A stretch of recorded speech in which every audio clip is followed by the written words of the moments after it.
It is 6:01 on Monday, January 24th. I'll call to order this regular meeting of the Winooski City Council. Please join us in the Pledge of Allegiance, led by Deputy Mayor Hal Colston. I pledge allegiance to the flag of the United States of America and to the republic for which it stands, one nation, under God, indivisible, with liberty and justice for all. Thank you. You're welcome. All right, so first up is agenda review. Any questions, concerns about the order of the agenda? All right. Next is public comment. This is a chance for members of the public to speak on an issue not included in tonight's agenda. If you are here for an item in tonight's agenda, please hold for that item.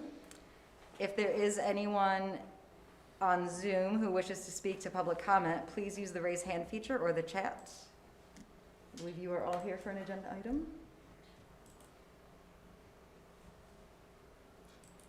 Okay, seeing no public comment, we'll move to our consent agenda. We have our council minutes from January 18th and accounts payable warrant of January 20th. Any questions about the consent agenda? Do I have a motion to approve the consent agenda? So move. Second. Motion by Mike, second by Bryn. All those in favor, please say aye. Aye. Aye. Aye. Motion carries. Thank you. Council reports are next. Hal, would you like to start? I have no report at this time. All right, thank you. Jim? Sure. Thank you. The Housing Commission met last Thursday, out of cycle meeting this month. We'll go back to our normal fourth Monday meetings after this. The Commission discussed the imminent rollout of the Housing Trust Fund. We're waiting on some final pieces around translation of materials, and then it'll be going out, and we talked a little bit about other ways to get training done in the community with partners for that. So if there are any groups out there that want to learn more about the Housing Trust Fund, being in contact with Heather Carrington, our staff liaison, and the person who's managing that would be great. So I'm really excited to see that by the time I give our next Housing Commission update, we should be seeing a lot more on the Housing Trust Fund, which is exciting.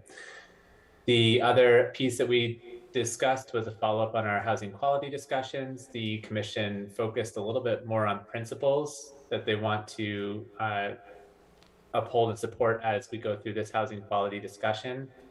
Those principles really focused on maintaining units and accountability in maintaining units for landlords, residents, and everyone who else is involved in maintaining units. Supporting vulnerable populations and being mindful of which vulnerable populations we're excluding when we discuss housing quality.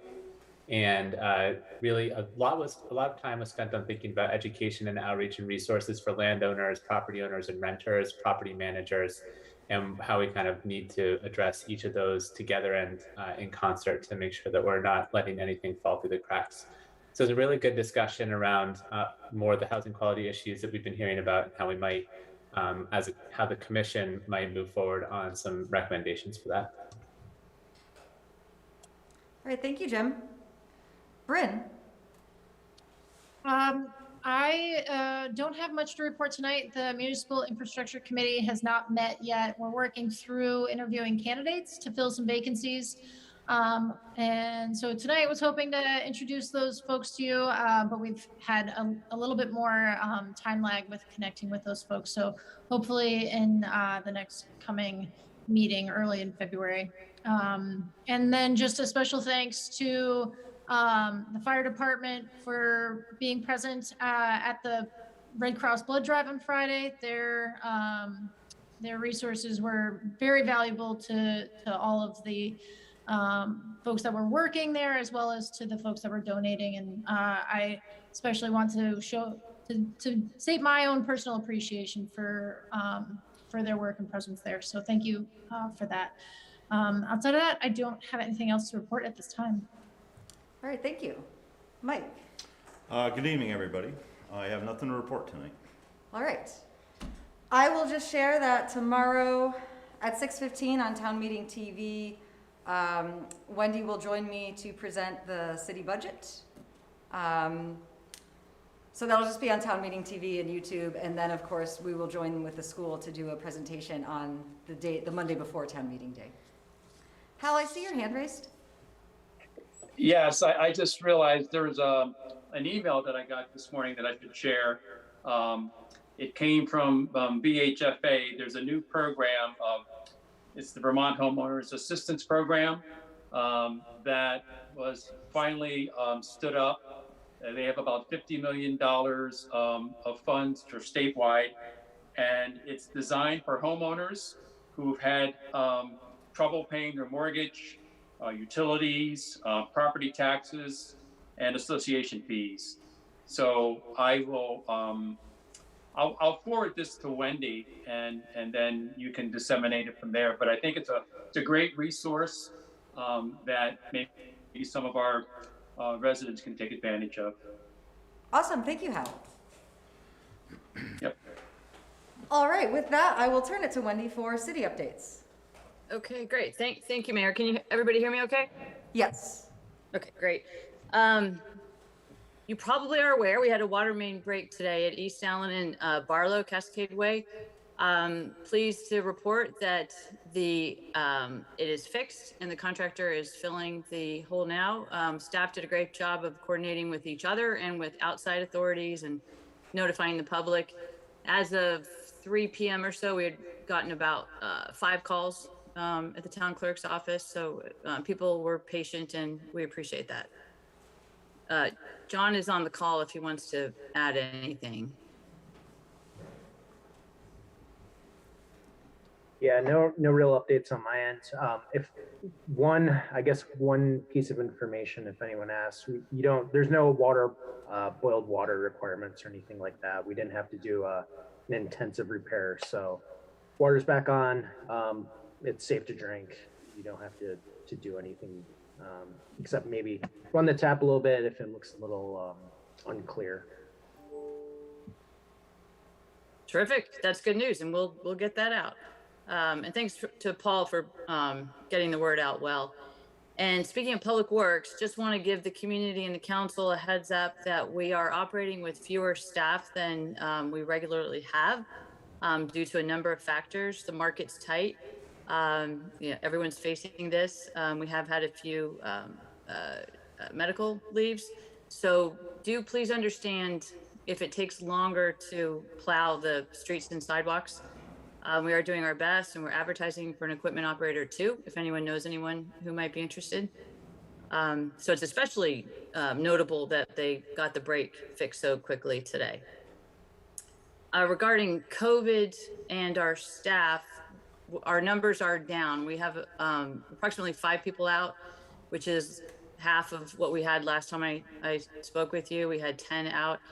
So we seem to be following the state curve. I don't know if you've seen it recently, but it is coming down. So hopefully that trend will continue.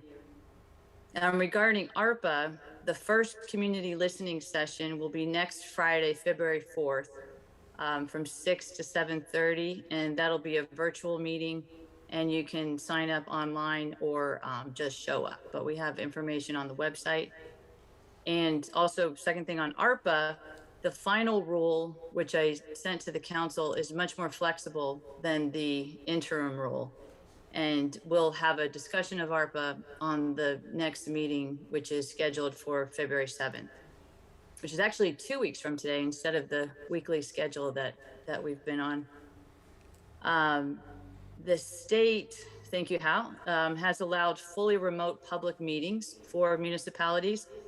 And unless you feel comfortable letting me know tonight that you have no objections, we'll put that on the agenda for the following, again, for February 7th. We'd like to let the individual commissions and committees decide if they want to go fully remote.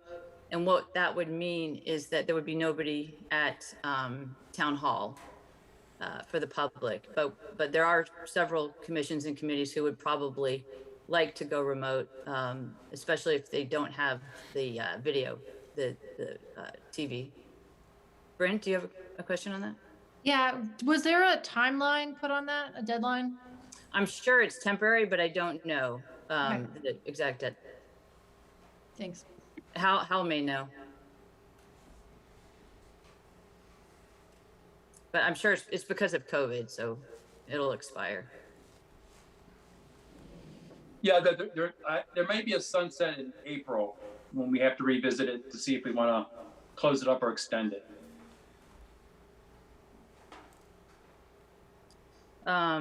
Okay, so I'm not hearing that, or maybe I'll pause just for a minute to see if the council members have an objection to leaving it up to the committees or commissions, to the chairs. I'm not seeing any objections.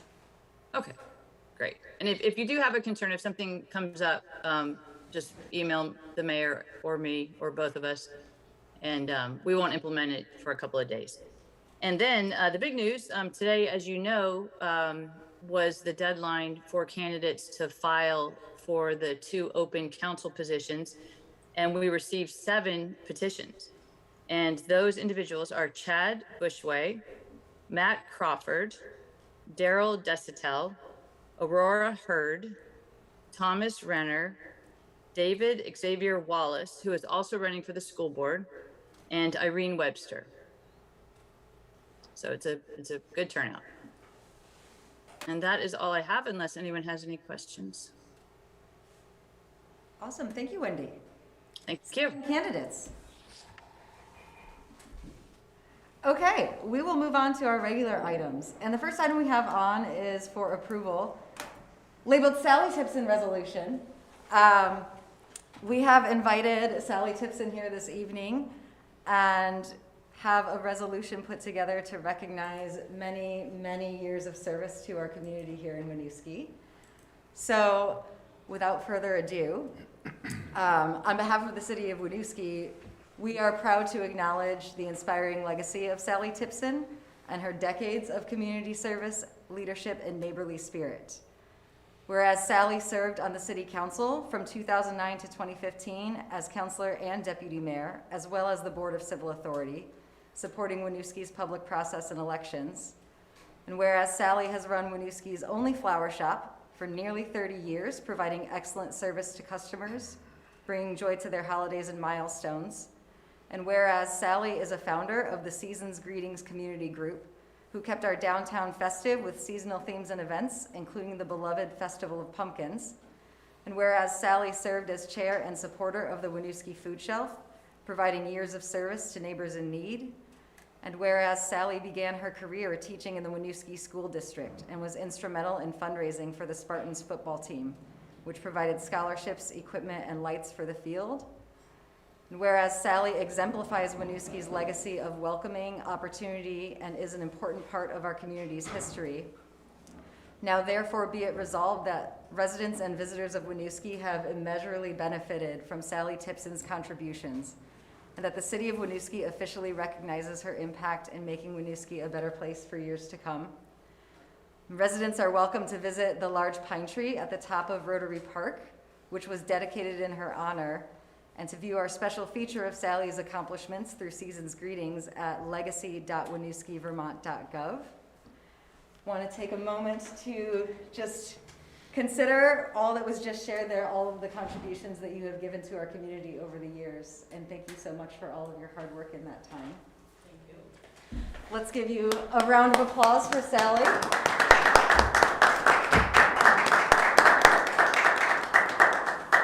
Is there anything that you wish to say, or would anyone else like to add any words?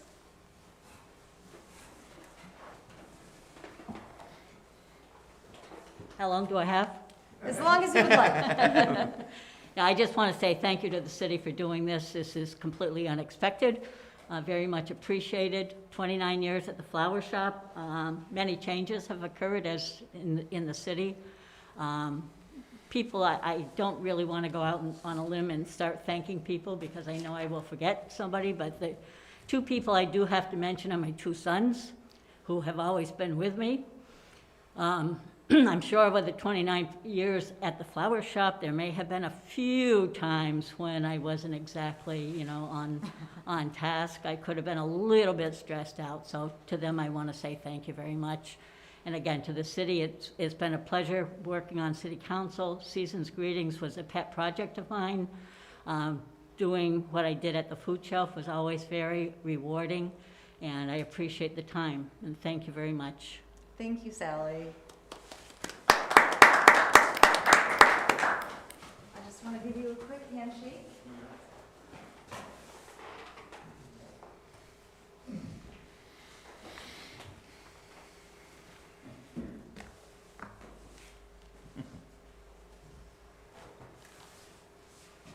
And say that it's really inspiring to see how much time and effort you've put in over the years. I feel like I've barely scratched the surface here in comparison. Thank you. So thank you so much, Sally. Okay, thank you. Thank you all for coming. Now, what if this thing doesn't get approved? Oh yeah, let's do this part. Do I have a motion to approve the resolution? So moved. Second. Motion by Mike, second by Jim. All those in favor, please say aye. Aye. The motion carries. Phew, Thank you so much, it's Sally. been embarrassing. Sally, I'd like to thank you. On behalf of the Myers family and myself, and the countless number of people that you have inspired, whether it's a business owner, a visitor that visited Winooski, a Winooski resident, the selfless dedication you put into our community will be felt for years to come. Although your flower shop will be missed, I know that you'll be still available for advice or a phone call if anyone ever needs any Winooski history advice or just needs to have a chat with someone that's been in the Winooski scene for forever. On behalf of the city, we really appreciate what you've done for us. Thank you. Is there anyone else? Any more public comment? I see big thanks from Ray Coffey in the Zoom chat. I know. I'm sure that you and he have had a lot of contact over the years, particularly with Season's Greetings work. Yep, worked with him a few times. And as Angela mentioned earlier, there's always plenty of opportunity if you get bored and feel the need to do more volunteerism. Okay. Come back to the polls and hand out the stickers. Yes. All right. Thank you again. Thank you. Thanks, Mike. Thank you, folks. Okay. Thank you. Thanks. All right. We'll move on to item B. This is on for discussion. It's the FY21 audit presentation. All right, thank you. So in the attendees list, we have Josh Quinn and John Boulay from RHR Smith, who are here to present the FY21 audit to City Council. City Council approved the engagement of RHR Smith for the FY21 audit on April 5th of 2021. Preliminary fieldwork was done in June, with full fieldwork being completed in October.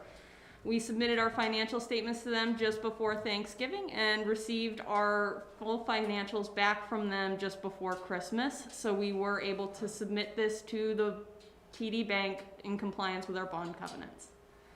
And I will turn that over to Josh and John. Hello, everybody. How are you? Welcome. Thank you very much.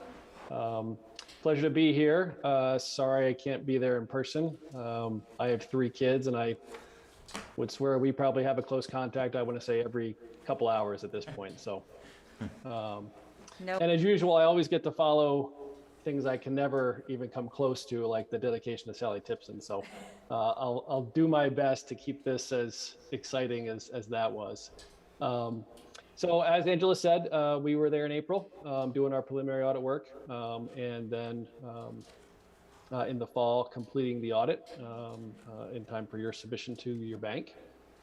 So I want to see if I can share my screen. I'm going to share my screen and then walk you through the financial statements. One of the benefits of Zoom is that it makes this process, can make it a little easier. I'll also call out page numbers, so if any of you are looking at the document on your own screen, you can check that out as well.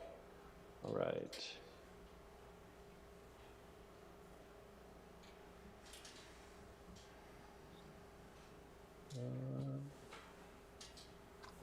Can you see the audit? The first page. Excellent. Okay. So the first thing I'll talk briefly about sort of the way the document is, the financial statements are arranged. Then I'll talk a little bit about our process, and then I'll get into the nitty gritty details. Not too many nitty gritty details because I know that tends to will bore many of you. So first thing that we get to in the document is going to be this table of contents, excuse me. Starts with our independent auditor's report. This is really what you guys are paying us to do, which is to offer an opinion on your financial statements. That is followed up by the management discussion and analysis. That is actually done by Angela, and that is not something that we audit.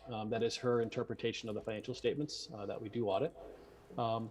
Next, you get the financial statements. The basic financial statements are the first statements. I want to say they're A through H, plus or minus. Then you get notes. Those notes accompany the financial statements and have some details on some of the accounting methods that are used. Then it's followed by supplemental info, so more schedules, more information, more detailed information, and then the federal compliance piece, which starts with the schedule of expenditures of federal awards, also known as the SEPA. The way the financial statements are arranged, it's really very summarized in the first, in the beginning of the document, and then as you get further down, it gets into more detail. So some people like to actually start at the back and work their way up, because they can see, you know, from the revenues and expenses, the budget to actuals, your special revenue funds, which all roll up into the summarized financial statements at the front. So I will jump straight to, that didn't work for me. Our opinion, which is on page 2, we had an unmodified opinion, which means that we are in agreement that the financial statements present fairly in all material respects. The financial position of the governmental activities, the business type activities, and the component units, each major fund, so on and so forth for the city of Winooski. That is as good as it gets. So congratulations again to Angela and the team there at the city of Winooski. Statement C. So I usually just jump straight to the bottom line, which is what most people are interested in knowing, is what is our unassigned fund balance. And forgive me if this is a little small, I'll try to make it a little bigger. Unassigned fund balance for year ended June 30th, 2021 is $1,570,000. You had total assets of $6,454,000, liabilities of $3,577,000, some deferred inflows of $260,000 for a total fund balance of $2,618,000. Your fund balance is made up of a couple of different designations. The first one being non-spendable. That is typically your prepaid expenses, your inventory. Your restricted. Restricted are things usually for grants and things that are required to be spent in a certain way. And then your assigned fund balances, which are things that the board, your city council is able to assign balances. One of the things that you can look for more detail on fund balances is on page 54. Page 54 talks about, goes through all of your fund balances. And so there's your non-spendable. So non-spendable, your prepaid expenses and your inventory. Goes through the restricted, actually identifies which grants and the value of those grants. That restricts those fund balances. Also talks about the TIF, your other funds. And then your assigned fund balances in the general fund. You've got 304 in community development, for example. Records restoration is 128,000, so on and so forth. So back to statement C. Statement C also, in addition to the general fund, shows other major funds, and that's a calculation that is done depending on the size of the funds. And so your major funds are your TIF downtown, your community development loan fund, and then your city capital reserve fund. All the other funds that you have are grouped into the non-major funds over here on this column, and then presented more discreetly in the back as well. So how did you get there? So statement E, which is page 20, This is your income statement, your statement of revenues, expenditures, and changes in fund balances. Again, this goes through your major funds. As we get into the back, you can look at any special revenue funds that we want to look at. Your revenue in your general fund for the fiscal year was $8,597,000. Expenditures were $7,141,000. You also had transfers in of $205,000 that came from the TIF fund, transfers out of $981,000, which went into your city capital reserve fund. So add all those numbers up, and you had $680,000 of a surplus in FY21. And you started the year off with a total fund balance of $1,938,000. And then when you add the 680 to it, you finish with 2,618,000. All right, moving along. Statement G, this is the statement of net position for your proprietary funds. So these are your business type activities. So your water fund, your sewer fund, and your parking fund. This is a little bit different from statement C, which we just looked at, because the statement or the proprietary funds, business type activities are presented with net position, which basically means that it takes into account all of your long-term, your non-current assets and your long-term liabilities. So that means it takes into account all of your capital assets or your fixed assets, as well as all the long-term debt that you've acquired to pay for those capital assets. So it's a little bit different. Assets I'll just go through one of these since you all can obviously read these as well. Your current assets in the water fund, $790,000. Your non-current assets or your fixed assets, $3,984,000. That is net of accumulated depreciation. For total assets of $4,775,000. Some deferred outflows of resources of $34,000. So your total assets and deferred outflows of $4,809,000. Liabilities of current liabilities of $95,000, your non-current, which is your long-term liabilities. So that's going to be bonds, notes payable, compensated absences, as well as your pension liability. That's $1,092,000 and total liabilities of $1,187,000. Deferred inflows of resources of $587,000. So you got $1,188,000. And that leaves you with net position. And so net position is made up of a couple pieces. The first piece is called net investment in capital assets. And that takes the total amount of capital assets that you have, subtracts the total amount of long-term debt that you still owe on that. And that becomes your net investment in capital assets. And then you have your unrestricted net position. So in the water fund this year, it was $675,000. As you continue down, similar to what we just looked at for statement E, which was a statement of revenues and expenses for the general fund and the other major funds, there's also a similar document for the water fund, sewer fund, and the parking fund. And that explains how you got basically the activity in fiscal year 21. Moving down, long-term liabilities. This is in the notes of the financial statement. So this here is a summary schedule of all of your long-term liabilities. So your bonds, your notes. If you wanted to see exactly what makes up all of these bonds, notes payable, those are above this stuff, above that page. And then below the page, it talks about compensated absences. And then it continues on to talk in great detail about your VEMRs, which is the Brownfield Municipal Employee Retirement System. And there's lots of documents or lots of pages about your VEMRs and all those numbers that are provided actually by the actuarials at the state, which are then just, in essence, just kind of regurgitated here in the financial statements. All right, so we get into a little more detail. So Schedule 1, page 69.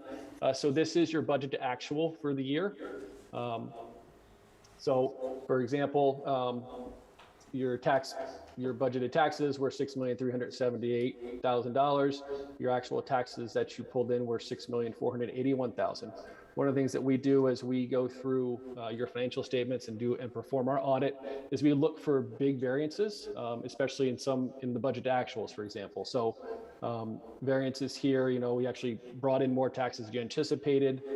that really was a function of your local option tax receipts. Were just being greater than what you had expected them to be, which is not a bad thing. $80,000 variance in your charges for services, and that was more street and building permits than what you guys had anticipated in your budget time. The other $280,000 here, that's made up of FEMA grants, Elder grant, an insurance claim, and then Working Communities grant as well. Moving on into expenditures. Let's see, some of the items we picked out. So 24,000 in legal. There were a couple additional lawsuits that were unanticipated.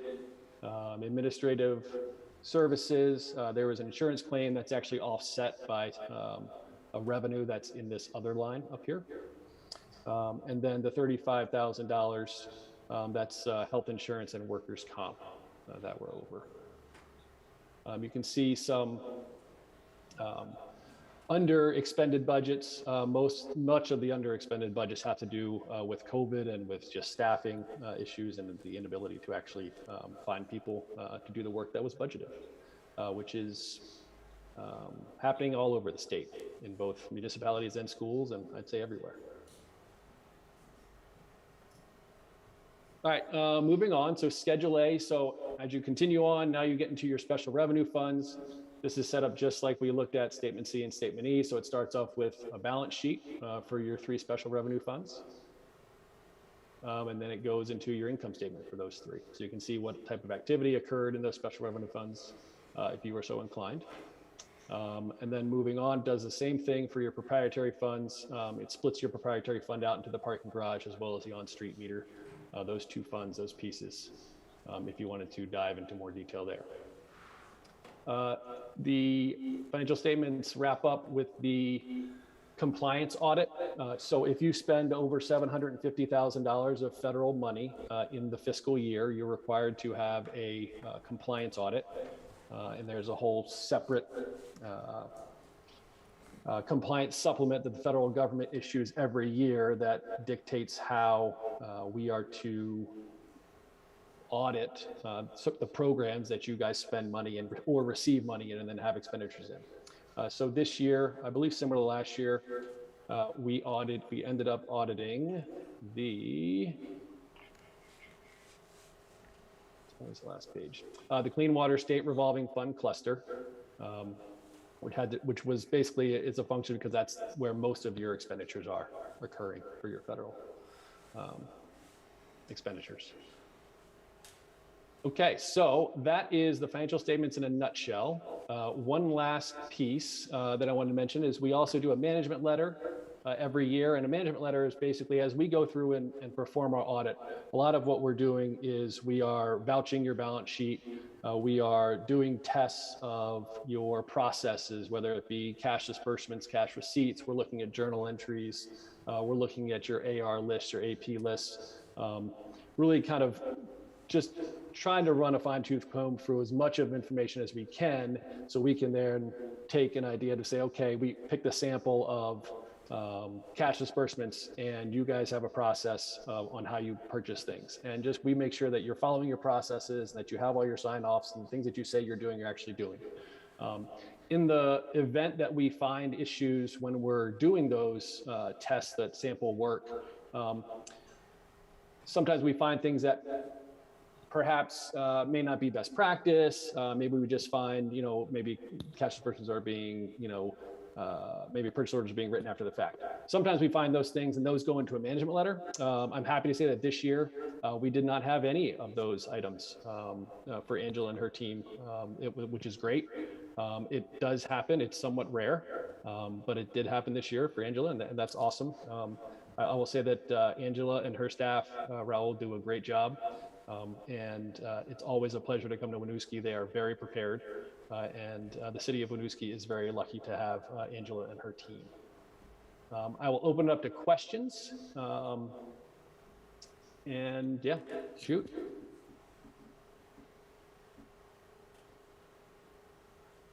Thank you, John. And I think this is maybe the second year in a row with no findings. Yes, yes. Yes, it is. Are there any questions from council on the report?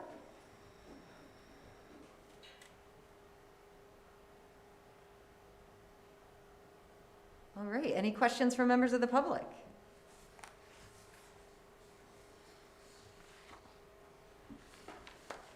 I don't see any questions. I think that walkthrough was helpful and we all had some time with this in advance of the meeting as well, and really excited about the clean audit results.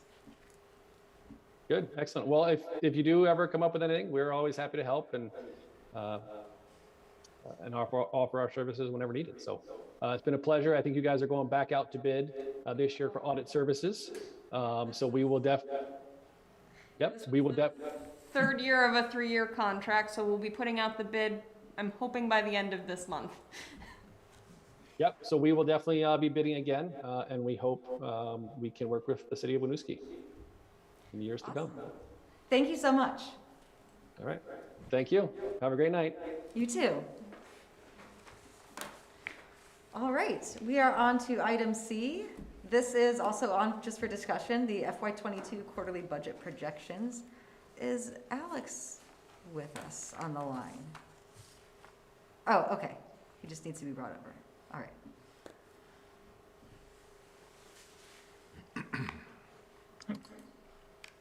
Testing. All right. We see Perfect. and hear you. Welcome, Alex. Nice to see you, Mayor and City Council. As always, it's a pleasure. Thank you, Josh, and thank you again, Angela.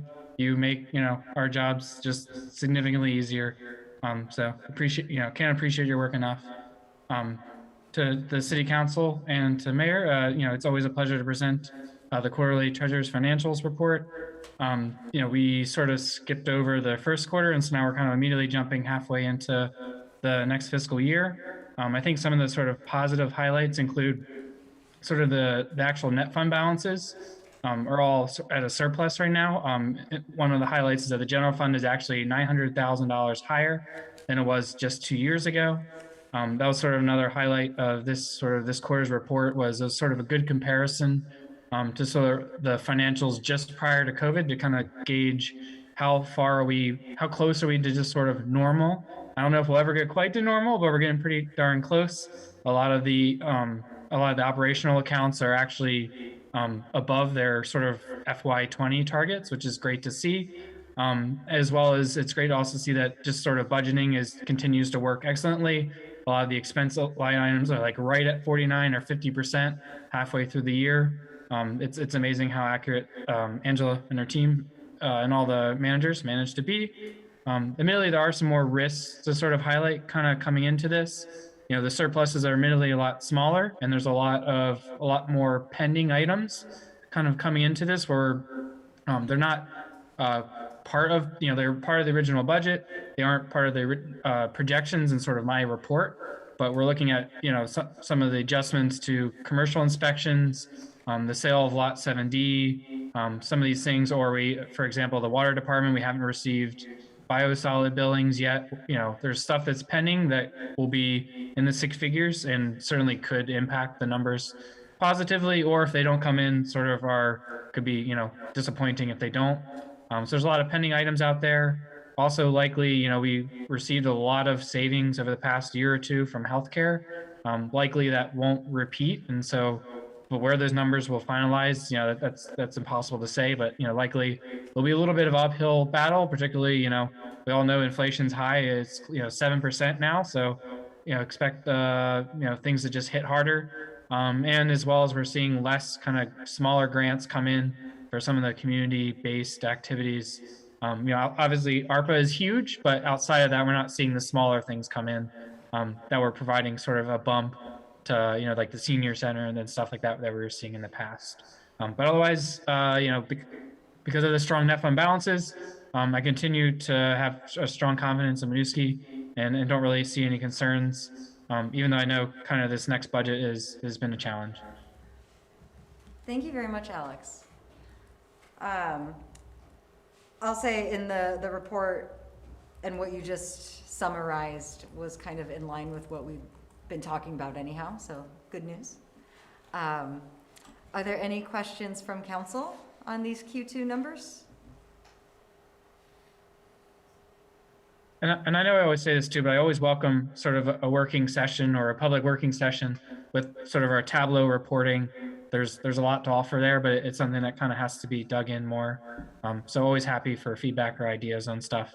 I just know it can also be very confusing when you start throwing out pages and pages of different reports. But my email is always open. Awesome, thanks. Bryn, I see your hand. Has there ever been an agenda item for the Finance Commission to see or go over these quarterly reports? They did at the outset when we first started adding the charts in. But I think it's something we could look at like annually potentially. Yeah, I think that's a great idea. The data is all there. Are there any other questions?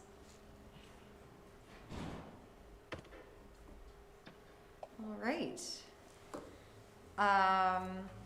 Yeah, so thank you for the update, Alex, and be in touch again before our next quarterly reporting. All right, thank you. Thank you, City Council and staff, and thank you. All right. We are moving on to item D. This is on for approval. This is the fire truck bond resolution, which we saw 2 meetings previous. Yep, so this is the first part of a 2-step process in the approval of the fire truck bond question. So what's before you right now is specifically the resolution that should we borrow the money, that we would be able to reimburse ourselves for any upfront costs that we incur before we borrow funding. So if we have to make a deposit in order to acquire the fire truck, we would be able to reimburse ourselves once we borrowed funding. So this is language that was drafted for us by our bond counsel at Paul Franken Collins, Tom Maloney. Thanks, Angela. And so essentially, if the council wishes to approve this, this is saying that we approve putting it on the ballot or moving it towards putting it on the ballot for voters to approve. That's correct. You would still have to approve the warning, which includes the bond question as well. But if we want to talk details around the specifics of the borrowing or the need for a truck replacement, I know that John Audit is also present and might be able to give feedback for council on any questions they might have. Yeah, and I'll share an email with you all later. At the last second, I got some information from Chief Audit today about the need for the truck. So I had asked at the previous discussion for some numbers on the buildings that the current ladder truck is not tall enough for. And so it looks like we're up to 18 versus there were like 6 high rises at the time of the purchase of the last truck. So now we're up to 18. So we know that there is growth. You know, there are going to be some more taller buildings coming online too.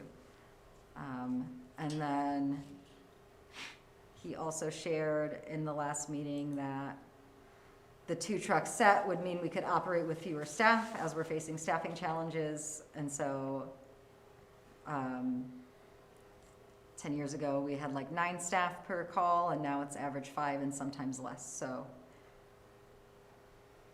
I just wanted to share that data. Bryn, I see your hand is raised.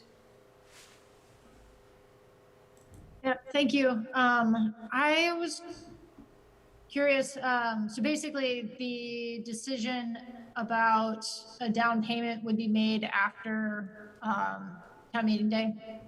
Absolutely. We are just asking for authorization up to the full price so that we have some flexibility, but we are intending to come to council at some point in the future once we get closer to the borrowing point and we know how much funds we'll have on hand, what interest rates are looking like, with a request to use reserves to reduce the amount we actually have to borrow. Thank you.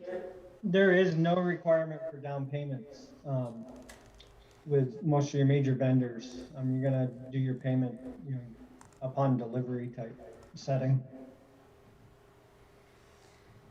And I believe there is the potential for us to leverage some trade-in value on the existing truck to reduce some of the purchase price. We don't believe it'll be very much, but every dollar counts.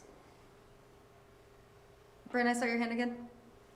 Yeah, and then just point of clarification and kind of just making sure everybody's on the same page that with the bond bank, there's no, you're basically paying for the lifetime. So of the, what I'm trying to say is you're not paying it off early. So we'd want to put whatever down payment we had, we'd want to put it down early, because putting ARPA funds towards that per se wouldn't necessarily mitigate the amount of interest. We'd still be required to pay that to the bond bank. Is that correct? If we put money towards it, we would have to put it towards it initially. We'd have to spend it, have a signed contract in place. We could not borrow and then prepay. I think the only exception with the bond bank is if you're closing out your bond entirely, they can refund slightly early, based on some conversations I've had with them recently. Okay, good to know. Thank you. Yeah, and you attached a chart here to the agenda showing Yep. a $500,000 down payment, for Yeah. lack of a better term, would save. So that chart is kind of for discussion purposes only. It's really crude. The bond bank charges semi-annual interest. So I have used a 3% marker for every 6 months. So a 6% annual increase for the interest rate. That's because at this point in time, we have no idea what interest rates are going to do. With Hickok Street, we did receive approximately a 3% bond interest charge. However, the Fed is currently talking about raising interest rate levels 1 to 3 times this year, which would increase our borrowing costs. And we're not talking about borrowing until potentially winter of 2023. So they could fluctuate highly. So this is a very conservative number so that we make sure that we include enough money in our budget. Mike? Chief Audit, I want to bring something up. Our last meeting, we talked about the availability of these trucks. We're kind of planning ahead so we don't get caught in a situation where we can't get the truck right now, correct? That's correct. If we were to place the order today, it's approximately 24 months or 2 years before delivery. And they expect that to possibly extend even further due to the demand is way up and then supply chains, just like everything else. Everyone is, some of your dealers are only allocated like less than a third of materials that they typically would be able to get from big suppliers. So that's driving a lot of the delays. Thank you. And something that John and I discussed earlier, and I've mentioned to the mayor previously, that this acquisition isn't just about obtaining a 100-foot truck. The current truck that we have is almost 25 years old. We would need to replace this truck regardless of if we could improve it. But if we're going to be replacing it, we would recommend increasing the quality of the truck that we're acquiring so that we can service more of the community. Correct. And I think it's a good idea to plan ahead right now on something like this, because who knows, the availability might get pushed out even further if we wait even longer with the way the supply chain has kind of faltered. Are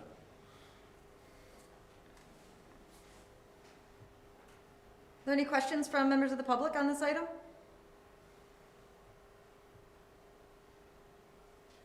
there any more questions from council? Given no questions and the tone of the last discussion, I think someone probably wants to move to approve this. So moved. Second. Motion by Mike, second by Hal. All those in favor, please say aye. Aye. Aye. Aye. Those opposed or abstaining? Did I get all ayes? Bryn, did you vote? I didn't hear. Okay, sorry. Motion carries. Thank you, Angela and Chief Audie. Thank you. Okay, so we are on to Item 9, a public hearing has been noticed for the consideration of our final FY23 budget approval. I will now, it is 6:51 PM. I'm going to open the public hearing so that we can take comment from members of the public. We've been discussing this for several meetings. So at a really high level, we are looking at a budget that maintains level services, level staffing, and with a projected tax rate increase of 2.89%, due in large part to escalating inflation and the fact that much of our budget is staff salaries. Are there any questions or comments from members of the public?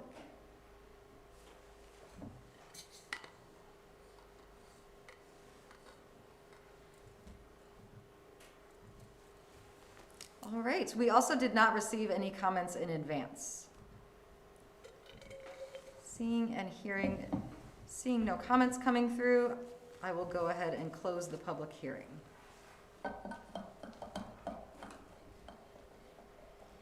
So we are going to move on then to number 10, our second set of regular items, item A. This is on for approval. This is the town meeting day warning.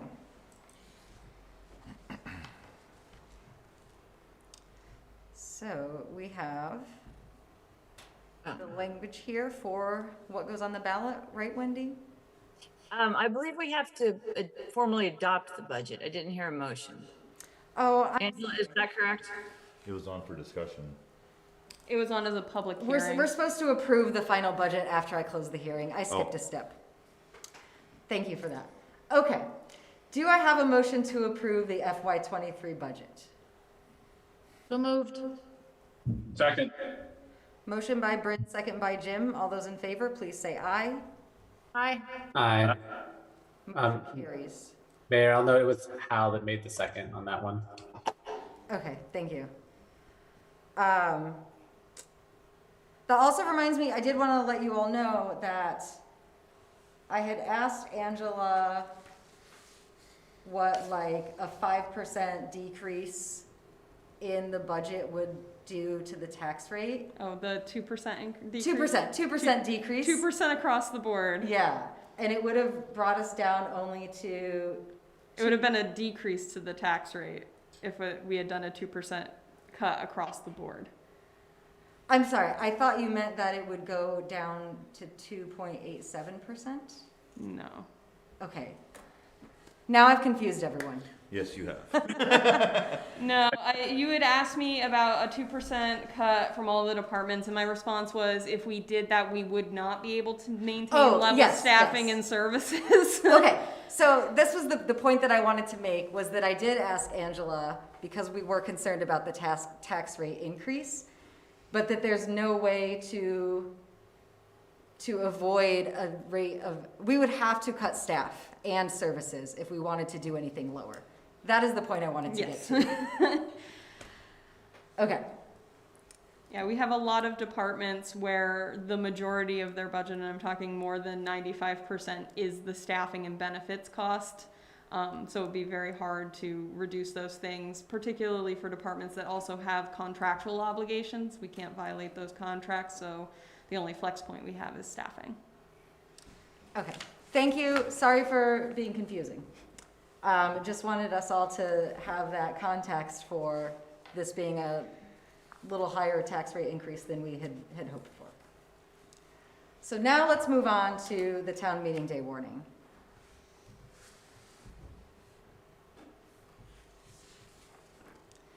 Yeah, so this is the language that would go on the ballot for the articles that folks would vote on.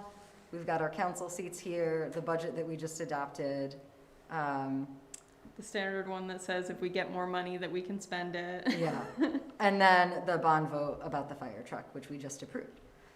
Are there, Wendy or Angela, anything else to add there?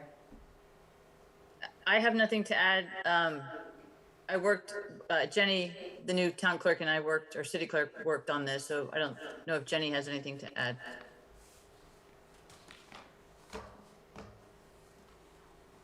think we're good. Most of these questions not. come through our attorneys, or have been drafted by them at one point in time and just updated in terms of dollars. Right, and actually the attorney did look at this, and Jenny did add a statement that refers to the all resident voting, and that's in there. That's the last line under the introductory paragraph. And I don't have anything else to add to it. Okay. Okay, are there any questions from council on the warning? No, you know, I have a question. Yeah. I'm back on the budget. Can I go back there for a minute? Is that okay? You can, we already approved it. I know. But and you I can should- ask a question. Yeah. That's Well, no, absolutely what I'm fine. worried about is the cost of living coming out in February after we approved this. And if it gets to a point where we can't fit it into the budget, I mean, how's that gonna work? And is that the decisions that we have to make then in February after we have this? So yes, this is, once we have the CPI numbers that will be issued in March for the February to February CPI, we will need to reevaluate this budget in that new context. We've had internal discussions as staff about the possibilities. CPI February to February is only mandated by our union contracts, not our non-union personnel manual. Our non-union personnel manual can be whatever has been included in the budget. We have done that previously, where we restricted the rate increase simply to what was included in the budget. In addition, our AFSCME contract is currently up for negotiation. Their contract expires on June 30th of 2022, so we have the ability to potentially negotiate there. And FOP would be a place where we might need to go to them and discuss this further with their union.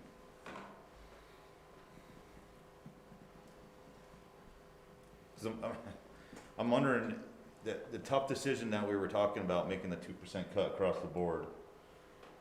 Well, okay, Now, but the thing is, if the COLA goes up to 6.5%, that 2% might have saved some money to, It would. but we would have had to ask people. well. So if you cut 2% across the board and we have the CPI come in higher, we actually would be in worse trouble than we are now. Okay. Because we're not able to increase the amount that we spend once it's been approved by the voters. That total is the amount that we can spend. Doesn't say what we specifically have to spend it on other than what's been approved by council. And if we make amendments to that, we do come to the council for changes. But cutting would actually put us in a worse position if the COLA comes in higher, because we would have had less flexibility. Thanks, Angela. Okay, Thank you. sorry for the Sorry about sloppy logistics this evening. Are there any questions about the town meeting day warning from council or members of the public? Okay, do I have a motion to approve the town meeting day warning? So moved. Second. Motion by Jim, second by Bryn. All those in favor, please say aye. Aye. Aye. Motion carries, thank you. All right, now we're done with some of our finances. And we're moving on to grants. So item B is on for approval, Brownfield Revitalization Grant. Great, thanks. So this grant is in regards to the Lot 7D redevelopment work. So we received a grant from the state Brownfields group in the amount of $78,401.25. So this would go towards work that is required as part of our regulatory, we call it our CAP, Correction Action Plan for soil remediation work. So this will just help to reduce some of those costs. John, this one had a match, right? 10% match? Yep. Yeah. The actual work is much greater than $78,000. So there's no concern about meeting that 20% match requirement for this. And so we already had budgeted, planned for this work? Yes. I mean, this is part of, you know, the public-private partnership with NETI. So Okay, there is cost share with both okay. parties. Are there questions from council? Other questions? Questions from the public? Bryn? Yeah, I do. Is there, sorry if it's already in the packet here, but is there a timeline when it needs to be spent? When the grant has to be sent? Spent. There's no, oh, spent, yes, there is. I think it's, I can't remember off the top of my head, but it's like a three or 4 year requirement in the grant. Is there any reason why we would anticipate missing that deadline, considering workforce challenges?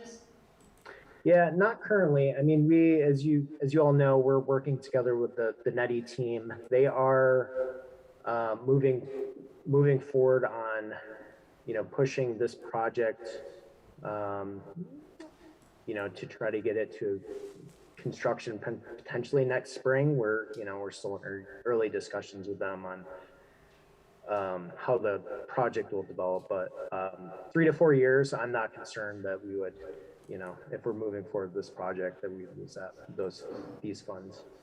And this would be early in the construction project for brownfields. Yep, absolutely. Will some of this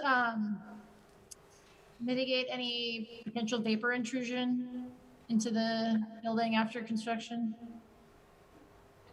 So not really. So the bulk of the work, there's not heavy contamination or soil contamination on site. It's mostly just urban, old urban contaminants. So the bulk of the work is putting a clean fill cap on the site, whether it be like a pavement or like a 2-foot soil.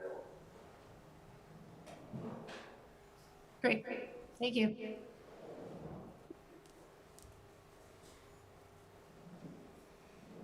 Any other questions on this one?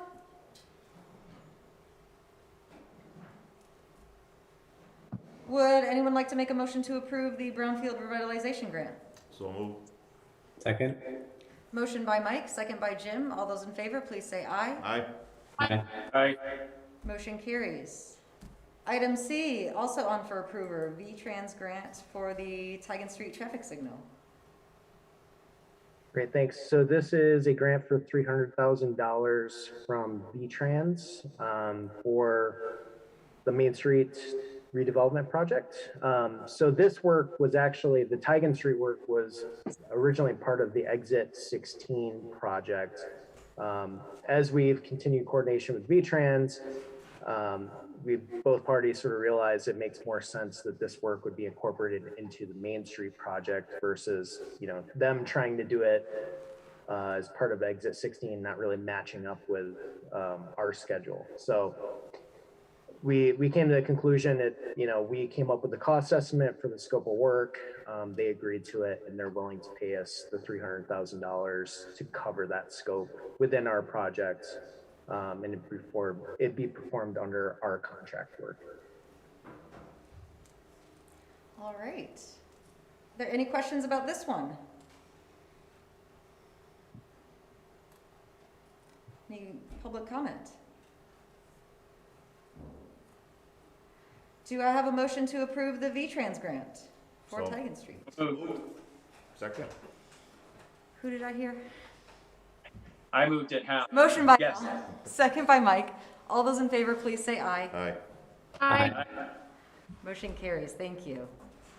Thank you, John. Thanks. All right. And welcome Heather for item D, the ARPA business relief. Hello all. I hope that my internet is okay. I'm actually running it off my phone. I'm in Savannah, Georgia, and that here is horrible. So I hope you can hear me. So far, decent. Thumbs up from anyone if you can.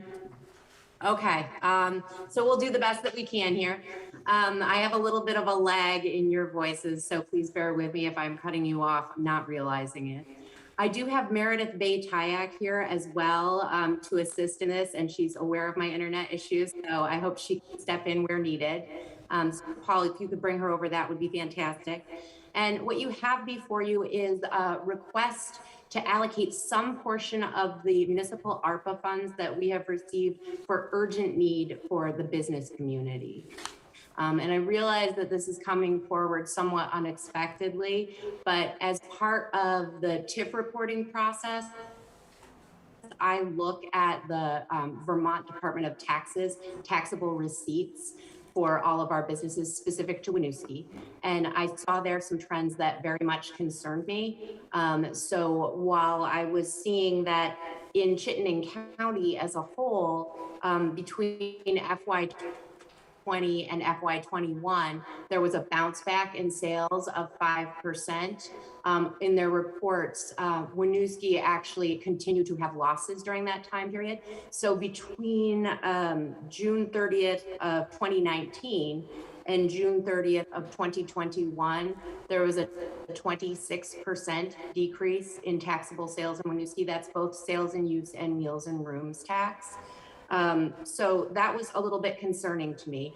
And as we continue these sustained losses for our businesses, we're now going into the winter months with a new Omicron surge. Well, at the time when I was analyzing this, a new surge following on the heels of Delta, an issue with people getting the help that they need, with Vermont having 2 jobs for every job seeker. And some of the types of work that we have in Winooski are frontline, low-paying jobs. So it's really difficult to get staff.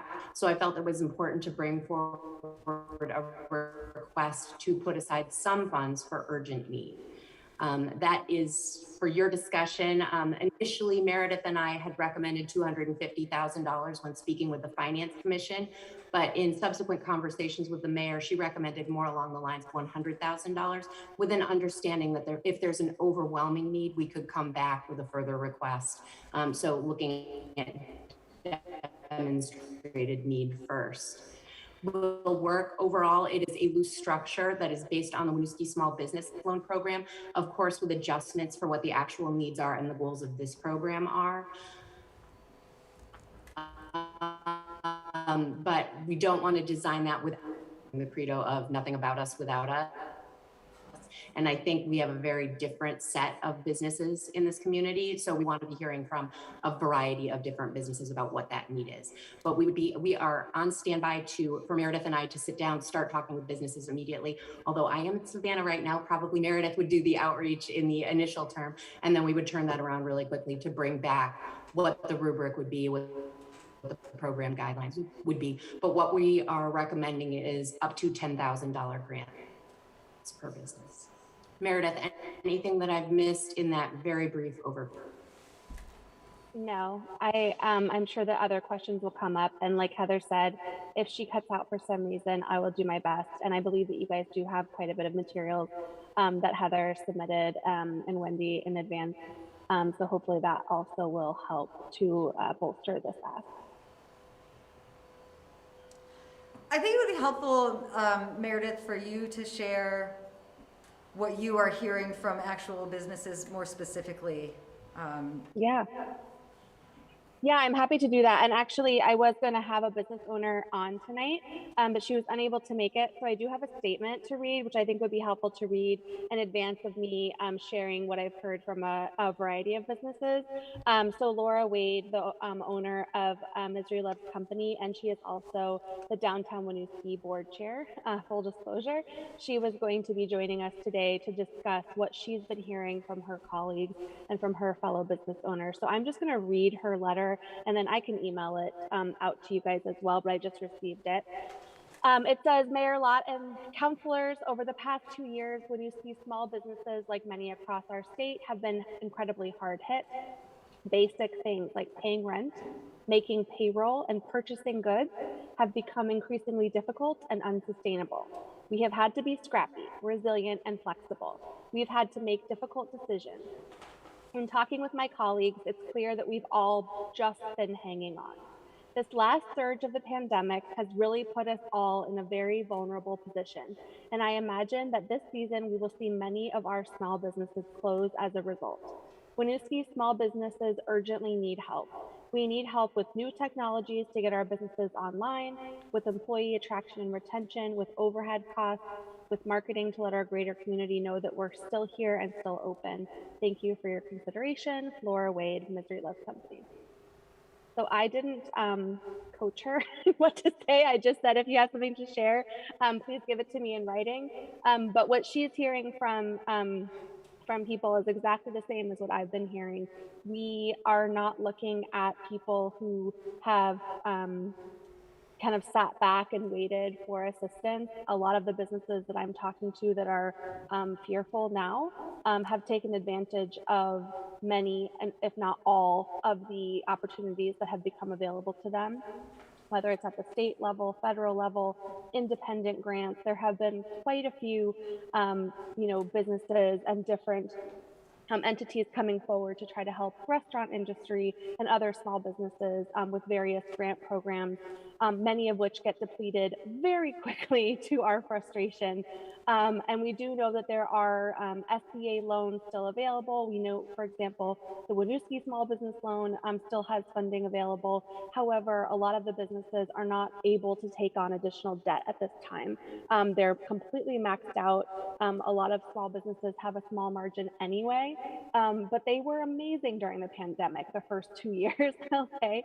In 2020, we really rallied for our community, and in 2021, we continued to make sure that technical assistance was there. And like I said, a lot of our small businesses were very lucky to receive quite a bit of funding to help them stay afloat, to make changes, to pivot, to help their employees, to protect their employees' safety and their customers' safety.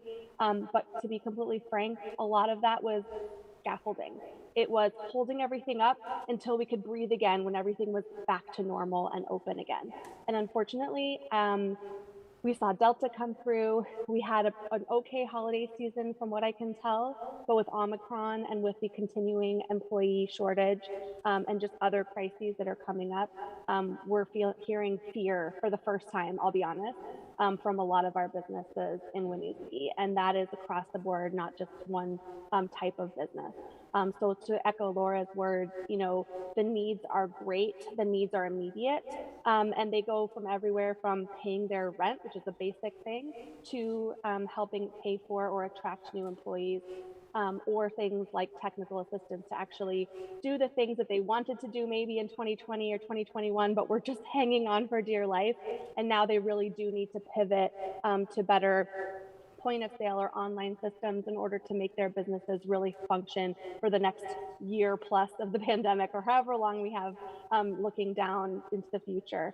So yes, I understand that there will be ARPA discussions coming up, and obviously it's wonderful to have as much public input as possible, but considering, looking over the original ARPA considerations, this does seem like it's within the usage for this. And because we're hearing this all of a sudden, kind of this growing concern, we wanted to bring it to council. Like Heather said, we did bring it to the Finance Commission in December. So we're just looking forward to your questions and to hopefully getting this off the ground with, like Heather said, a lot of input from our business community. Thanks, Meredith. So for council's sake, as you heard at the beginning of the meeting, there are some community listening sessions planned for ARPA to help inform ARPA decision-making, allocating those funds, over the course of the next month. And then we still hope to launch a community survey in March. And so we could have public input coming in February, March, April. Ideally, we could then, when we get to like our strategy and priority session in June or May, I'm hoping for May this year, take that sort of bigger picture look at our upcoming strategies and priorities, at whatever community feedback we've gotten around, pandemic impacts, and make some really informed decisions about how to allocate ARPA funds. We did, however, in a previous discussion say if there was a more urgent need that couldn't wait for that timeline, we would want a chance to consider it. And so that is what Heather and Meredith had brought tonight. I had suggested starting, if we choose to move forward with this, with a lower dollar amount, to actually demonstrate that there's need there before we start pre-allocating big chunks of ARPA funds. And as was shared, we could always allocate additional funding if we so chose to. I think, and I must admit, I didn't read this again this weekend. I saw a previous draft earlier this week. I believe there was going to be a qualification that applicants had already applied for the state bridge loans. Is that still included?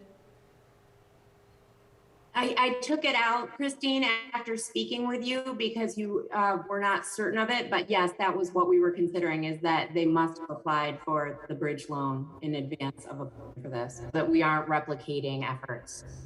Yeah. And so, you know, that's also been part of the conversations, is like, there is assistance out there and we shouldn't be duplicating that. There is still state funding available. But if we wanted to do something locally, it would fill in gaps where that isn't meeting the need. So opening it up for council questions, I think we should. I got a quick question. Yeah, go ahead. It says the eligibility criteria has not been developed yet, so shouldn't that be something in place before approving funds for grants? It might help the decision making on what kind of criteria you're looking for.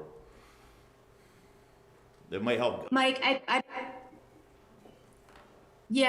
provided an overview of basically how we would be looking at it, but in developing these criteria, it's really important that we hear from businesses, and because businesses are overstretched and understaffed right now and just trying to stay afloat, I felt that it would be an inappropriate ask for us to go to them and ask them to volunteer their time to help develop a program that may or may not be funded.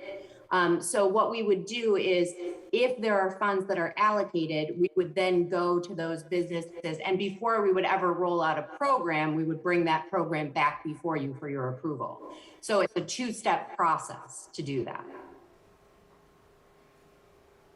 And also, if I can step into, like the program, there are examples of this too. The small business loan rubric and the eligibility requirements are obviously not exactly the same as we would put forward for this program, partially because we want this program to be a little bit more open-ended to cover, potentially, to cover what we hear from the businesses.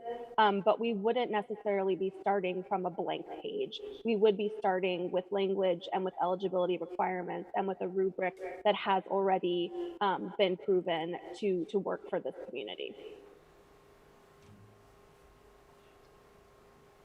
And also has been approved by City Council, Mike. So the Winooski Small Business Loan Program, if you'll recall, we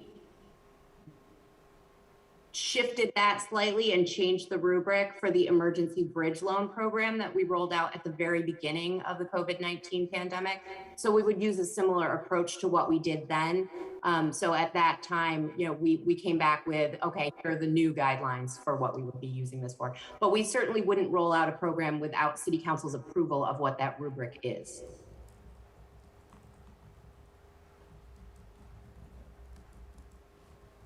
Jim, go ahead. Thank you for bringing this forward, and I wanted to ask two separate questions. So first off, you have alluded to this additional eligibility requirements that could include having already applied to the bridge loan, but that's not considered at this point.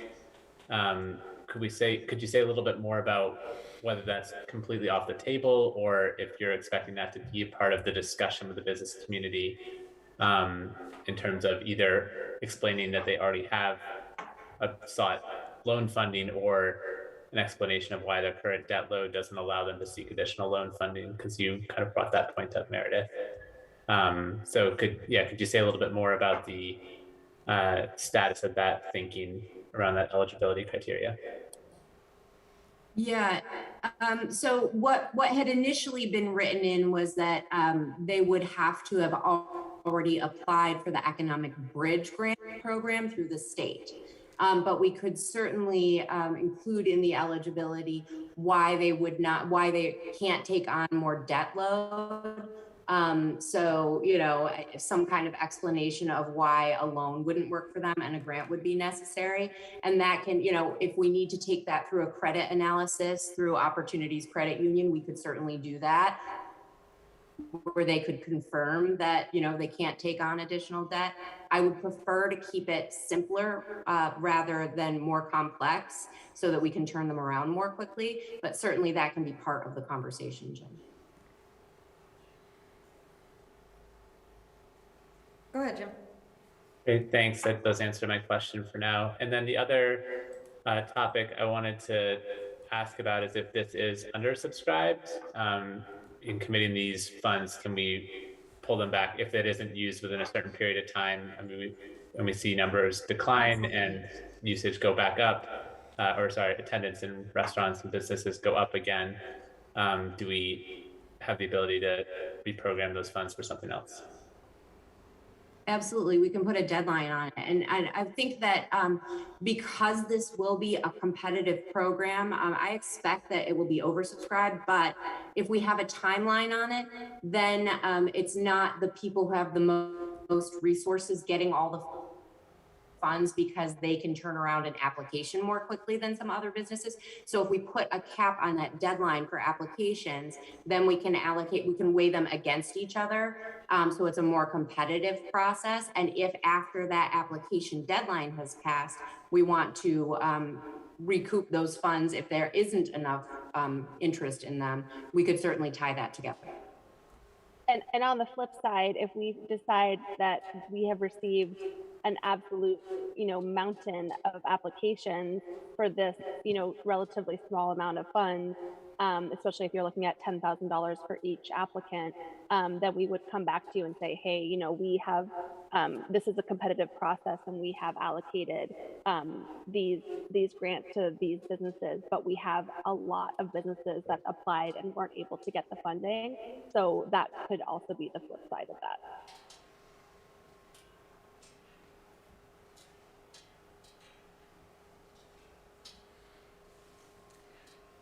Also, I just want to make, sorry, go. I would make one point to Jim's point. Continue. I also wanted to say that one of the reasons why the saying that you have applied for the bridge loan is really important is to Mayor Lott's point about there is some funding out there that would be appropriate for some of our businesses.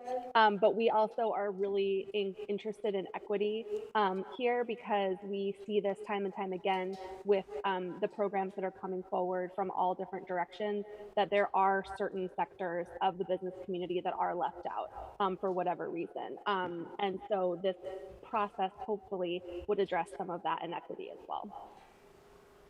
Thanks, Meredith. Brandon, go ahead. I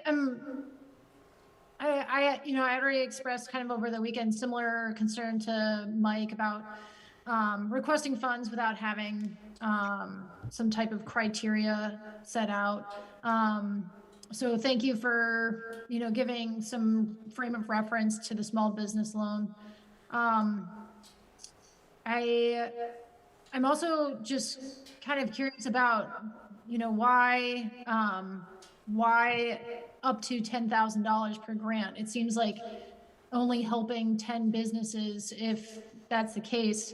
That doesn't seem like that's distributing the funds as far and wide as there may be benefit to. Yeah, I think you're right about that, Bryn. But when we were initially talking about it, we have businesses that have lease payments that are, $2,500 to $4,500 a month. So that is just one piece of what we're trying to do with this. With the staffing issues people are having, if they were able to increase over, at least during the Omicron surge, that pay scale, that would also be necessary. So $10,000 is really only doing one or two of the three pieces for any given business that we want to do. So we could technically reduce that, but I don't know that we would be providing the assistance that's needed if we did that. I think $10,000 is actually fairly low for these grants. So if $100,000 is what we can approve, then we can help 10 businesses and truly help them. But my fear is that by making the grants too small, we won't be providing any of the assistance that we actually want to provide to keep businesses afloat. And So it won't provide the benefit of keeping businesses in.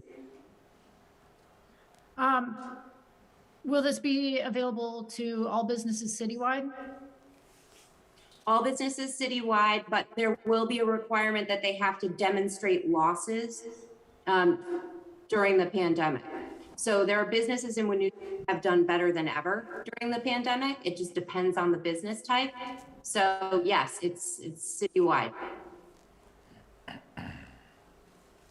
And we would also be discussing within that rubric, again, leaning a little bit on that small business loan program, how we would address businesses that opened potentially during 2021, how we would address their applications because they wouldn't be able to demonstrate or submit information from 2019. But again, that would be part of the application process in the rubric, trying to make sure that we're, like Heather said, actually helping and digging out these people that are on the brink of closure. I'll let Mike ask his question. So you bring up the small business loans. So I'm assuming that we're going for all high-risk businesses. Is that the assumption, right? No, Mike, that's very different piece of the Winooski small business loan. It's very specific to that. So no, these grants would be businesses across the board. And just for the public's knowledge, our Winooski small business loan program is specifically targeted to those who don't have access to traditional forms of credit. So people who are turned down for loans, but that would not be the case with this program, Mike. Okay. The reason I was asking, because I was thinking if we did the money might go further with the low risk businesses than the high risk at this point. And I'm not sure if that's a criteria that you want to implement or if you're just going to go across the board. I think we want to talk to businesses about what the needs are, and certainly we want to maximize the impact of these funds. So, we want to be saving businesses that are that we believe will succeed with no criteria. So the criteria will be part of that. One of the things, in looking at pre-COVID numbers, we'll be able to see businesses that were successful up until COVID, and that would give us an indication that they may be successful again. With that being said, there are other criteria as well that would certainly be on my radar. One of them being that, and we use it as part of the Winooski Small Business Loan Program. We did an economic development strategic plan that identified some of the primary goods and services that are desired by this community and needed by the community. So I think that one of the scoring criteria would be that. So anything that is a highly desired business type, but maybe the only business of that type in the community would probably score higher than something that we have multiples of. So for example, Sagarmatha, I'm just pulling a business, that I can think of that provides a very specific set of goods and services to our population that they are not able to get in other places. So that's one place where people can get the food that they want and that they can eat, and without that business may create a food desert for some portion of our population. So I think we'd be looking at all of that, but we'd want to work that out with our businesses. Okay, thank you. You're welcome. Bryn, go ahead. What precautions do the taxpayers of the city have that the money won't be pocketed and the businesses will close anyway?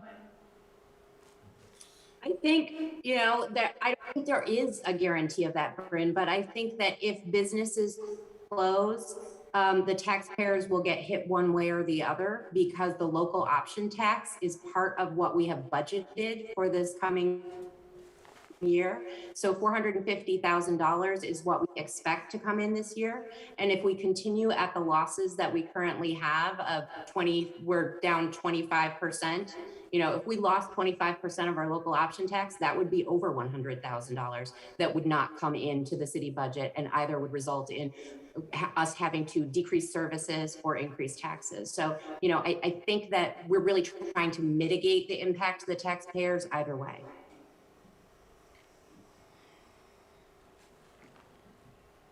And why is this the best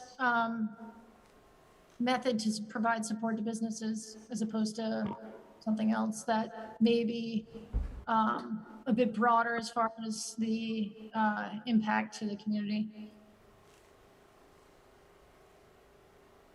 I think this is one of the tools for providing support to our businesses. I don't think it's the only tool that I am at all promoting, but I think it's one that having the ability to stabilize themselves financially is absolutely crucial to being able to move forward with other supports like technical assistance, you know, that we would have to rely on partners to bring. So I think that I think we have been so fortunate not to see widespread closures of our businesses, and they have been hanging on by the skin of their teeth. But I believe this winter is when we will see widespread closures of businesses if we don't intervene.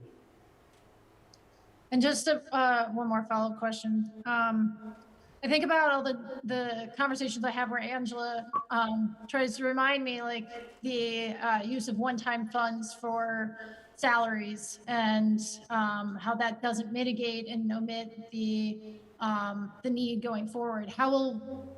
What assurances are there that this, you know, it doesn't sound like the funding would really be enough as it is, you know, considering you asked, you know, you're requesting more than just the 100,000 that was basically brought forward to us, you know, and the limited breadth of the availability to maybe just 10 businesses for one-time funds. You know, what assurances are there that these one-time funds will really have the desired impact? Yeah, I mean, I think that you're right in saying there are no guarantees. However, with this being the season that is notoriously the slowest season for businesses, and demonstrably so, and with a surge going on, which is keeping people out of businesses, which is keeping people from taking jobs at businesses that, you know, the staff that they need to be able to reemerge from this. I think we're looking at a one-time issue. When we get through to the spring again, you know, what we saw with the numbers over the last spring was there was starting to be a turnaround when people could dine outside, could shop outside, could be outside, and people were much more secure as vaccines were rolled out and people were able to go back out and support our businesses. I think we are looking at bridging people through these winter months, and I think you'll see that turn again. And just to add to that, this is not a normal time that we're living in. I don't think in 2019 we would have ever suggested, let's do a one-time grant just to see what would happen, see what cool stuff businesses can come up with. I mean, I kind of love that idea, but that doesn't really make sense. Like you said, a one-time influx to, even if you're talking about employee attraction, that's not going to be sustainable, right? If you're offering bonuses or if you're offering sign-on things, that's not sustainable. But we are not in a place where the normal way of doing business is possible. So that's what we're really hoping to do with these. And that's why we are looking at that $10,000 cap, because we're seeing people who have been, quite frankly, successful throughout the pandemic, all of a sudden having to cut their hours, seeing their staff, you know, half, seeing the rising costs of PPE again and all of this kind of thing, and just rising costs of goods. And that's where, you know, this worry is coming from, and that's where I think this program would really shine. Again, this is not a normal time that we're living in. I know we would love to get back to the precedented times, but we are not there yet. And so that's where this would come in. And quite frankly, I think we have seen over the last 2 years a ton of amazing funding and support coming out for businesses, but pretty much it's gone now. And so having, or the people that could be eligible for it have taken advantage of it to the max of their capacity. So the opportunity for Winooski to take, you know, this step to support the businesses that do qualify and are awarded through the rubric, which I can imagine would be pretty, you know, well tailored to what would be appropriate for and acceptable from council, I think would just be a tremendous, have a tremendous impact on our community. And also just the unknowns, you know, yes, it would be able to pay their rent, but then they're also able to have the headspace to be more creative about other things. There's a lot of things that you also just can't put a dollar amount on when you're helping these business owners that are often sometimes the only employee in most of the time, from staying afloat. Giving them that little bit of breathing room and that little bit of air, I think is going to be absolutely necessary right now. I do appreciate that my message of not using one-time money for operating costs has been heard. But in this case, this is, rather than funding operational costs, we are covering revenue that has never come to fruition, which is considered to be a short-term, hopefully, repercussion of COVID-19. So this is a one-time use to cover revenues that never came into fruition.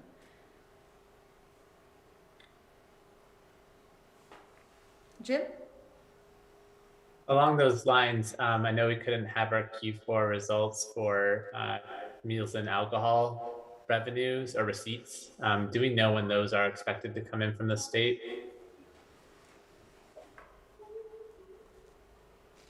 I won't have those. I don't know off the top of my head. Early soon. February. I usually get them about a month in arrears. Businesses are filing their quarterly reports right now in January, and then the state will process it and send us our report in February. Okay. Yeah, I mean, I'm very interested. And it'll be available online at the same time. Yeah.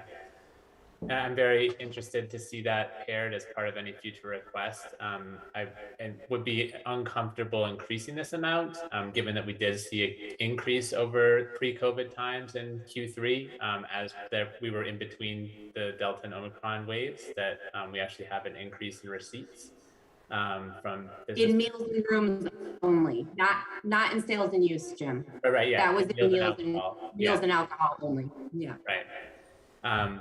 But I think that it would feel hard to justify continued allocation. We've already taken 5% of this recovery money to justify additional allocation, while you also see increases in receipts is going to be hard to explain. And so I do want to just point out that I expect, like you have said, that Q4 will probably not look the same as Q3 did in this one area, and that there's only a subset of our business community, but I guess I would just ask that would be included in future requests as an analysis of how things are progressing when it's available.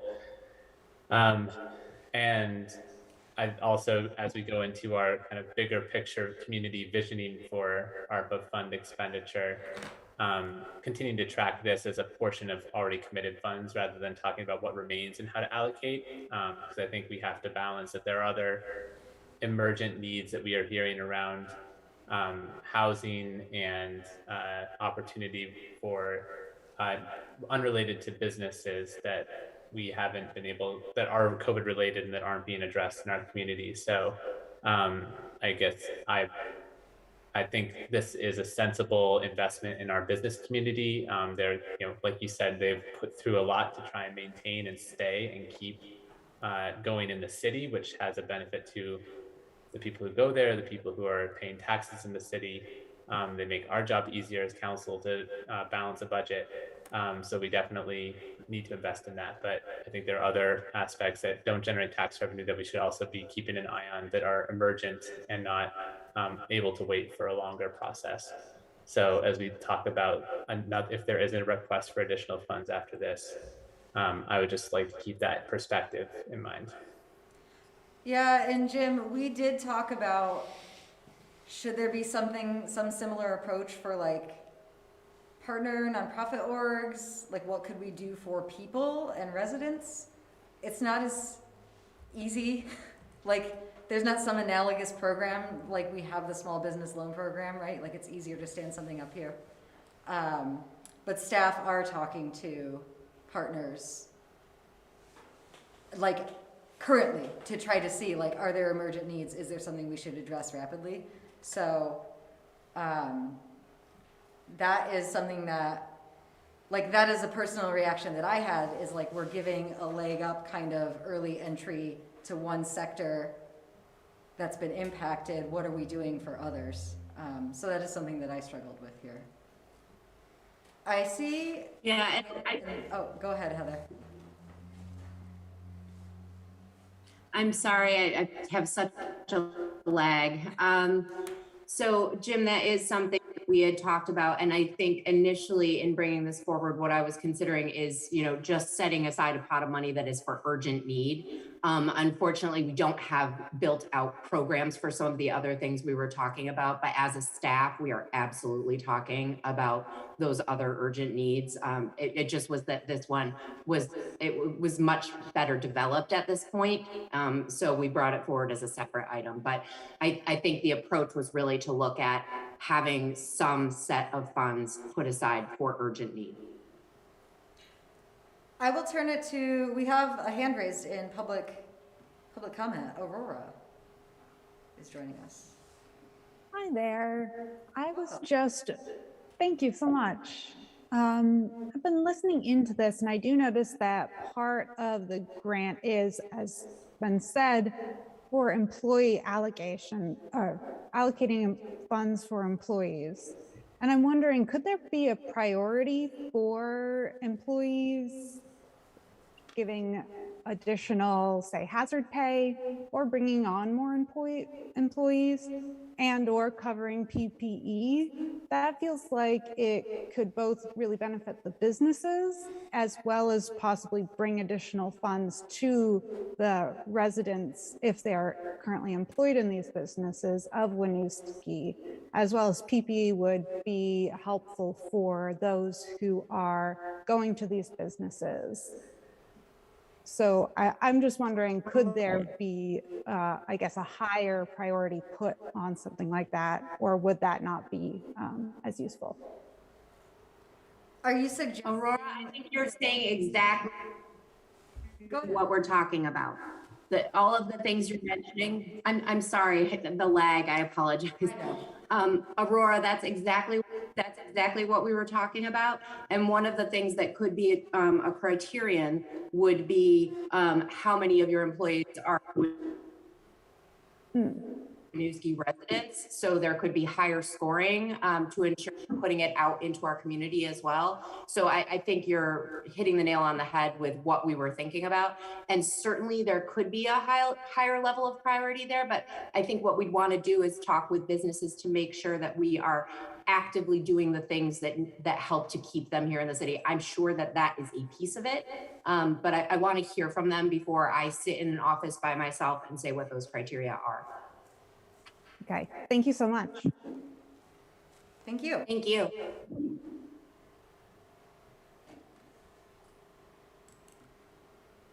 There are other questions, thoughts? I have a thought. Sure. It's I think we're on the right track here to help people out, and I think I'd like to see more of the criteria. I really like to think that I don't know really how to say this. I don't want to make the suggestion, but I think the criteria should state that it's to keep the lights on or keep the rent paid, right, and not put a new mirror in behind the bar or make upgrades. It should be for essential use, where if you get the $10,000 grant, that could keep 2 employees working for 5 months. I think there needs to be more to this story here and on the usage that I'm not seeing. And I know we're trying to get it going, but it's hard to get behind something when we don't have the background on it. And you know, who's to say that they're gonna take $10,000 and repaint their business with $10,000? That doesn't really help keep the lights on or clean their business. Yeah, that wouldn't be an allowable use, Mike. So I think that all of the uses that we're discussing right now would be things that would be keeping the lights on. So what we've suggested to date, and this is without the business input, so there's more to come, would be making their lease payments so that they aren't evicted from their space, providing assistance for competitive pay and or bonuses to employees who are working in frontline situations that put them at higher risk, and technical assistance to support modernizing businesses' online presence. So there are some businesses that have that, you know, technical ability or more staff that they can throw at things, and they've been able to make that transition. But what's happening is some of the businesses who don't have as many staff people, who don't have that technical expertise, are being rendered uncompetitive because they don't have the ability to truly make that transition. So those were the 3 things that we were starting with, Mike. But I want to leave that open to finding out from businesses if there are other things that are important to keeping the lights on.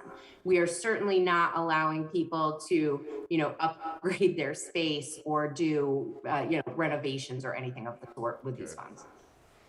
And these are grants, so they would still require people to file documentation at some point telling us what they spent money on, because we're going to have to in turn report to the federal government what we spent the money on. Bryn? Thanks. I also have some concerns, just uneasiness around the this core group developing their own criteria and evaluating the applications themselves. I don't know, it feels like it doesn't pass the straight face test to me. And I know that it said— So it wouldn't be downtown Winooski. I'm sorry, Britt, go ahead. I know that the criteria will be developed with input from downtown Winooski and will be brought to council for input.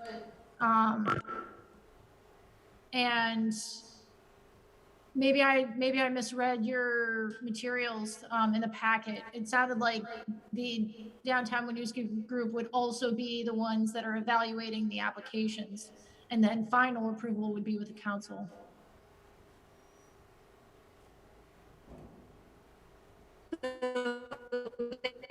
Downtown Winooski wouldn't be developed. Meredith and I would be holding focus group meetings with businesses, not downtown Winooski board, different businesses. So across the board, and gathering feedback there. And then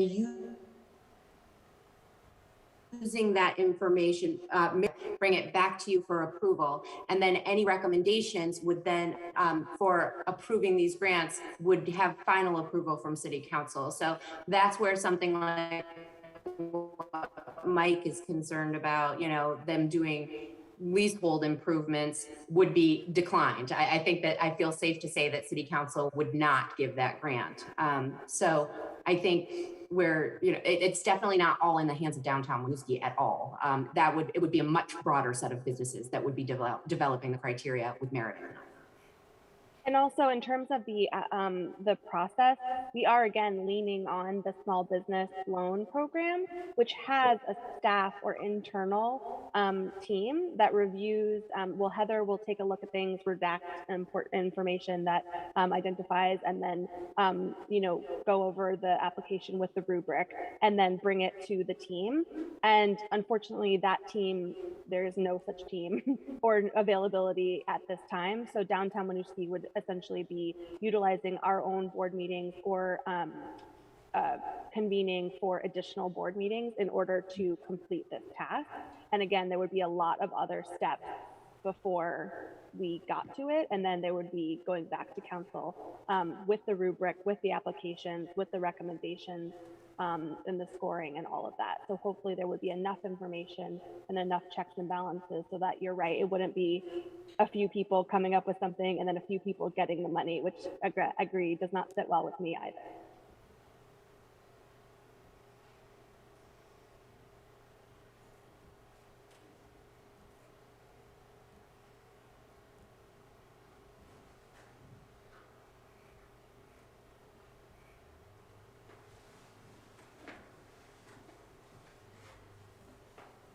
Are there any more council questions or thoughts? We've heard from one business. Have we heard from any, maybe I missed this in the beginning of this. We've heard from one business. Have we heard from any other businesses? Yeah, Meredith, do you want to speak to And how kind many? of the volume of what you've heard? Yeah, again, I am collecting feedback just anecdotally, and that's why this came up in December, the end of the year. And we did hear from one business like formally today, but like Heather said, because we are coming to this group, to the council, to ask for us to move forward with creating the program. When we, if we are approved, then we would go to a more formal gathering feedback process.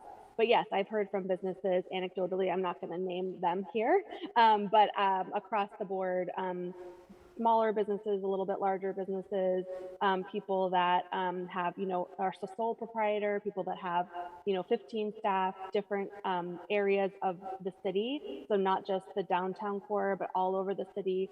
And like Heather said, some businesses are doing quite well, and some businesses are realizing now the reality that they were holding themselves up and just waiting for something to get better, and they're staring down a bleak next couple of months. And so that's what we're starting to hear, where in 2020 and in 2021 I wasn't hearing the same kind of chatter that I was at the end of 2021 and now that I have from businesses. And certainly the types of businesses that are talking to me are the ones that are comfortable coming to me. So I will be making sure that when we are moving forward to gather more feedback, that we'll be making sure to reach out to a wide variety of businesses to make sure that we're gathering their feedback and gathering their largest need. Because like Heather said, we can sit in a room, just the two of us, and come up with ideas, but we need to make sure that that's actually what the businesses in Winooski actually need. Bryn? Do we know if there are any businesses, obviously not to be named, that are currently in arrears with the city?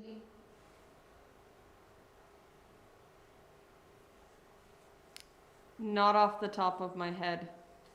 I don't have that information available right now.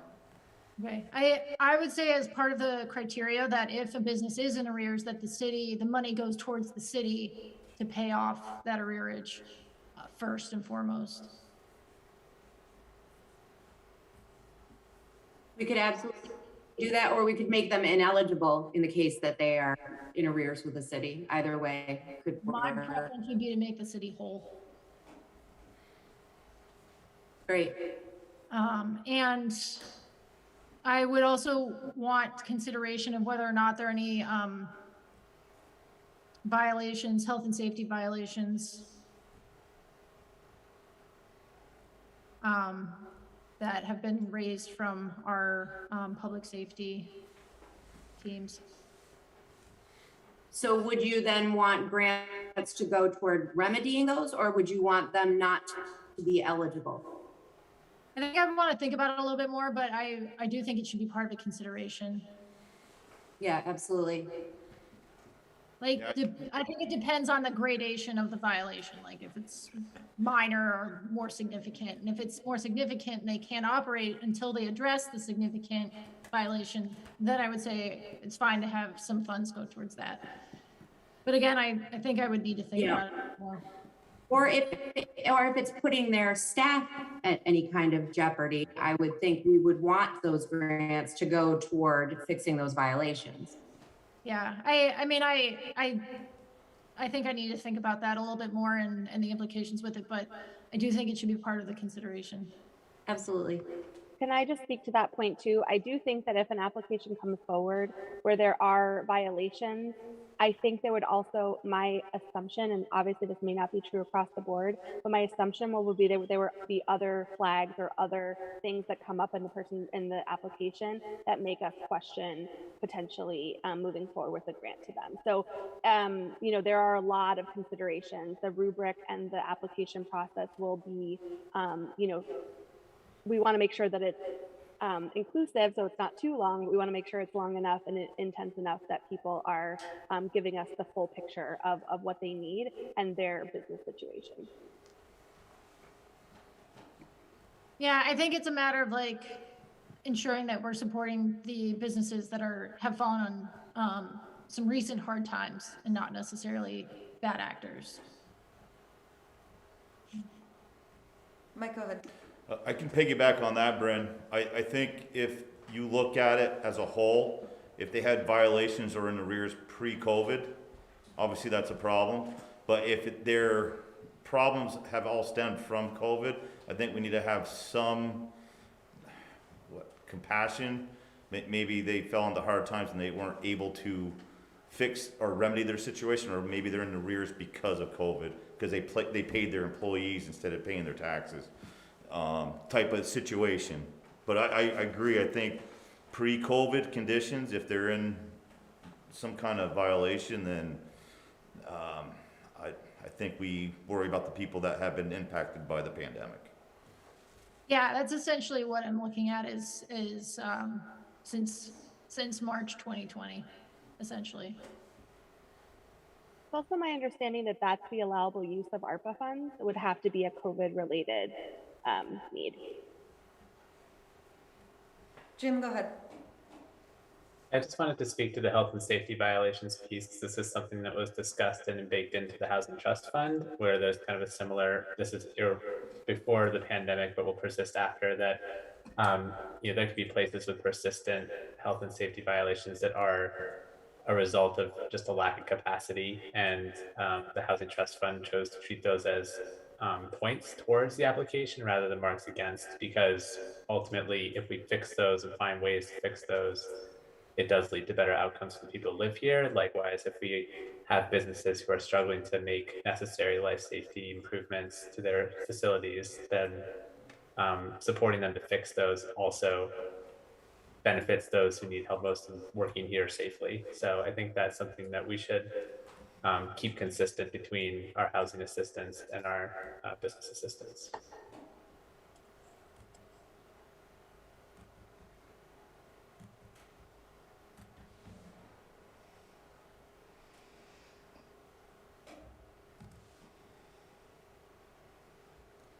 So I believe I'm hearing general support to move forward, conditioned on the fact that we expect to see a really fleshed out program outline for final approval.